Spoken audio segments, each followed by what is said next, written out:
Aujourd'hui, pour cette journée internationale de la liberté de la presse, et de vous parler du Journalism Trust Initiative, l'initiative pour la confiance dans les médias.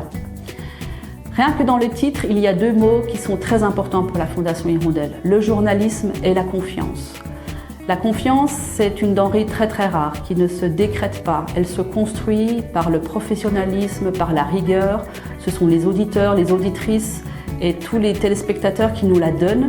Ce sont des valeurs qui sont importantes pour la Fondation Hirondelle, qui sont dans nos chartes depuis plus de 25 ans et que l'on essaye de mettre en œuvre.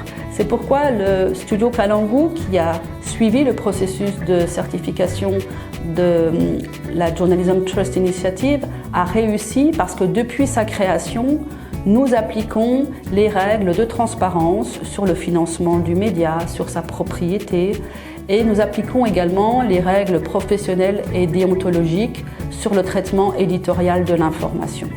Donc c'était naturel pour la Fondation Hirondelle de rejoindre le Journalism Trust Initiative et j'espère que par l'exemple de Studio Kalangu, d'autres médias au Niger vont aussi se lancer dans cette certification et peut-être au-delà du Niger, dans la région, sur le continent, encourager d'autres secteurs médiatiques et d'autres médias à suivre cette certification.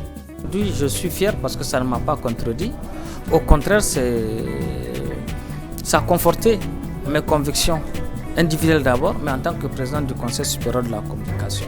Donc, mais ce qu'il faut faire, c'est de maintenir la dynamique, de maintenir le cap. C'est très difficile d'être journaliste au Niger, malgré le fait que Studio Kalangu fait tout pour vous mettre dans les meilleures conditions. Ouais. Félicitations à tous.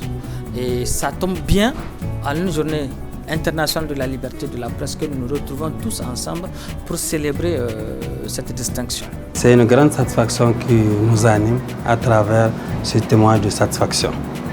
Eh bien, nous sommes très bien satisfaits vraiment des émissions du studio Kalangu, ce que je disais tout à l'heure, parce qu'aujourd'hui, ce qu'on veut, qu'est-ce qu'on veut?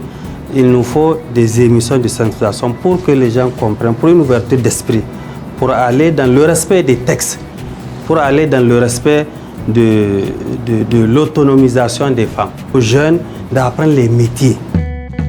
Studio Kalangu, au rythme du Niger.